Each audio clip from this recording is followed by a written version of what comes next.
What's going on? Jake here with Uncommon EDC. Today we're checking out the Grim Workshop subscription for February 2024. This subscription is made in the USA, $20 a month, and gets you EDC, survival, or bushcraft type gear in the form factor of a credit card, dog tag, or medallion. So without further ado, let's dive right in with the tip cards. So as usual, we got two tip cards. We'll start with the trapping card, which is T6, and this is a grease string deadfall. So on the front, we have this illustration of what the final trap should look like, the supplies you're going to need to set it up, and if we flip to the back, there's a nice step-by-step instructions.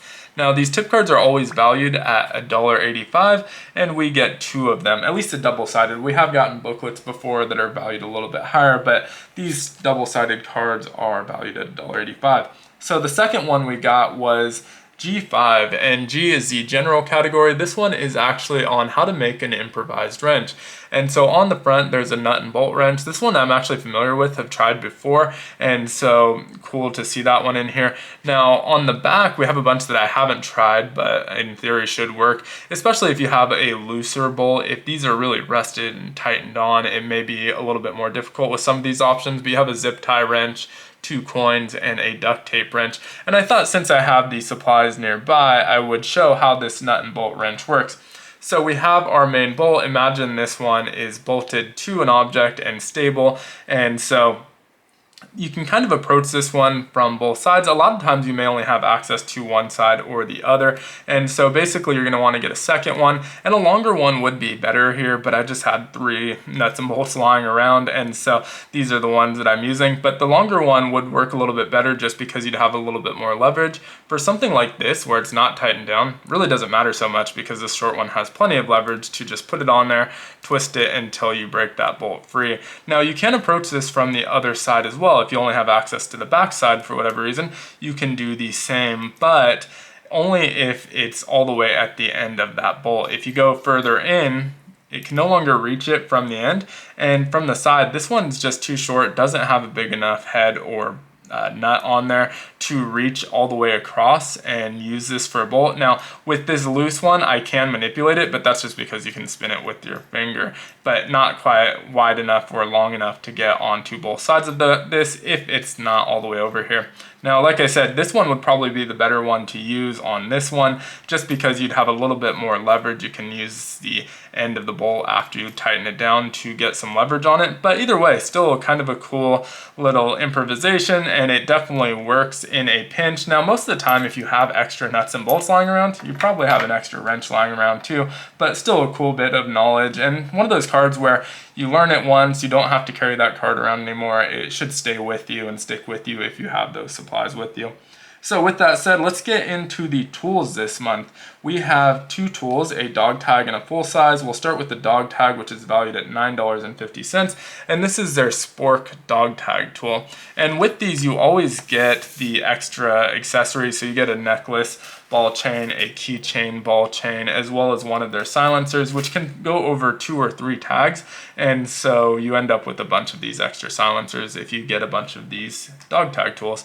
And so you can see this one's pretty straightforward. It's just a spork. It's definitely going to work, and I guess it's just a fork, but it is kind of rounded, so if you need to scrape into a bowl or something, you can kind of get into those corners really, really nicely. Now, that does have a knife here, a little serrated edge here for cutting food as well. It's pretty small, and if you're trying to get down on your plate, it might not be the most efficient knife, but for me, I always have a knife on me anyway, so probably wouldn't be making the most use out of that, but the spork is definitely handy, and they recommend pairing this with the bottle opener, can opener dog tag, which we've got in a previous month, to make a little mini mess kit. So I might do just that and just kind of throw it in my glove box or something, just to have a small fork and a bottle can opener on me. And so that one's pretty cool, valued at $9.50. No need to test it. We know that it's going to work as a fork. It's designed like a fork with some extra tings, and so definitely will do its job. Now, next up we have the stove card, and this is a newer card valued at $21.95.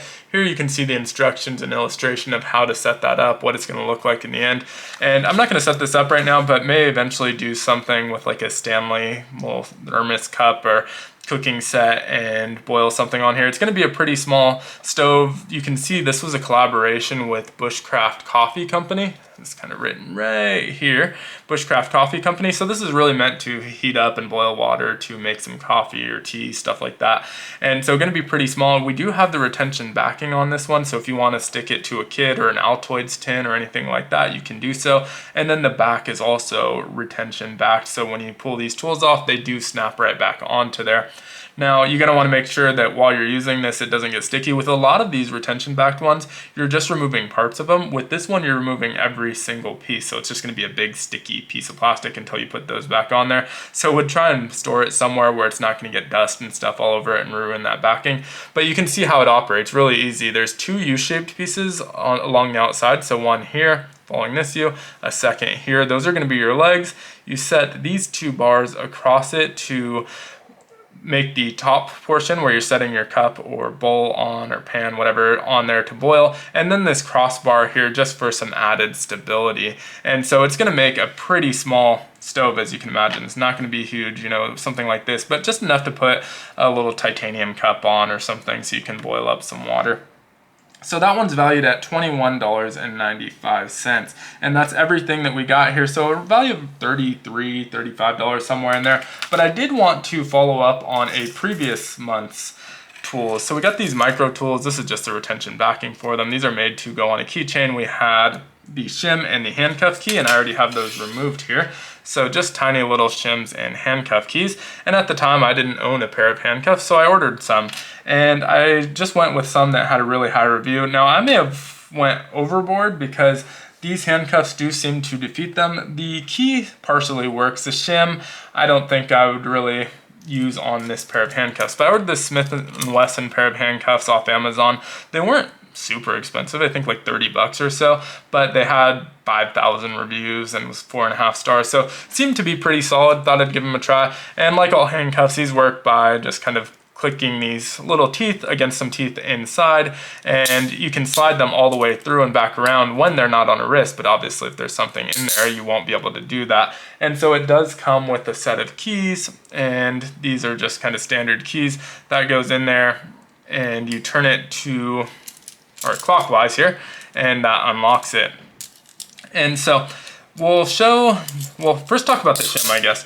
So with the shim, I was able to get it in here. You can slide it in here, and there's 3 teeth in there that you need to push downwards in order to back this up. And so without it on my wrist, I was able to do that, to move it 1 or 2 teeth at a time. So given enough time, it probably would work effectively.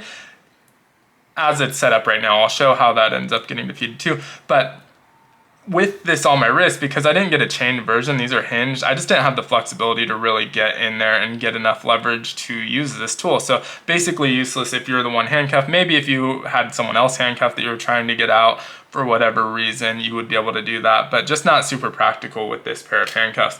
Now the key, on the other hand, did work at first, and so I was pretty impressed with that. I had seen someone mention this specific pair of handcuffs and being defeated because of that pin, and this has a hole in the end so it can go around that pin, but the little flat key obviously doesn't, and so trying to just shove it directly in there, you can see it doesn't fit, but you can kind of shimmy it in there at an angle. And so if you do that and then turn it clockwise, you can unlock this handcuff. And so was pretty happy with that overall. But then I realized that most of the time when these are being used, there's a safety feature to keep these from getting too tight on whoever's handcuffed and cutting off the circulation. And so once they're at the tightness that they want it, the end of these keys isn't just there for decoration. You slide it into the slot, push it to the left, and now you'll see it can't move in either direction. And so this key was not able to unlock that feature, and you have to unlock that feature before unlocking the rest of the cuff. And the reason for that is this pin does stop it from turning counterclockwise enough to reach that unlocking gate. And so this one, as you see, you have to turn it pretty far. You get about 3/4 of the way to 6 o'clock here, maybe to 8, 7.5 or so before you hit that lock, and then once you push past that, it will unlock it. So now we can push that through again, and then in order to unlock it, you do go back clockwise to, you know, just about 2.5, 2 or 3 o'clock there, and so then it is able to unlock. But first you have to do that counterclockwise motion, and the Grim Workshop key just didn't do that. So I would say with this pair of handcuffs in particular, these aren't really great for defeating it. Maybe I'm doing something wrong. I'm no expert at picking cuffs. I just ordered them because we got them in the last one and I really wanted to test them out and see how they worked. I had problems with their smaller lock picks picking locks, although their large lock picks did work very well.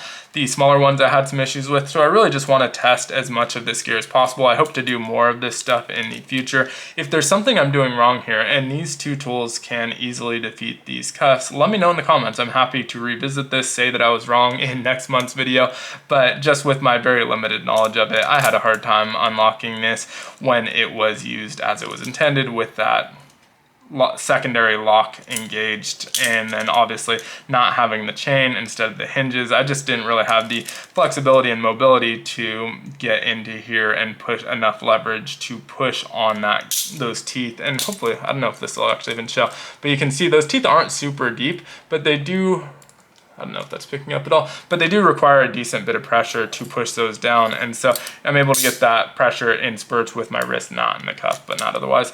But thanks for watching. Hope you enjoyed the video.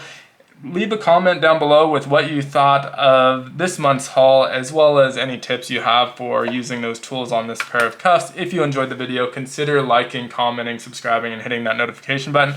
Also want to announce that I do have a new members section, so if you'd like to join as a member, go to the channel main page. There may be a button on this video, I'm not super familiar with it, but already uploaded the first video and going to upload the second video later today to that members only section. I also plan on doing like early access to a new series I'm working on next month, and maybe some other features in between as well. But definitely consider joining if you enjoy the content. Thanks so much for watching. Hope you have a great one. Take care.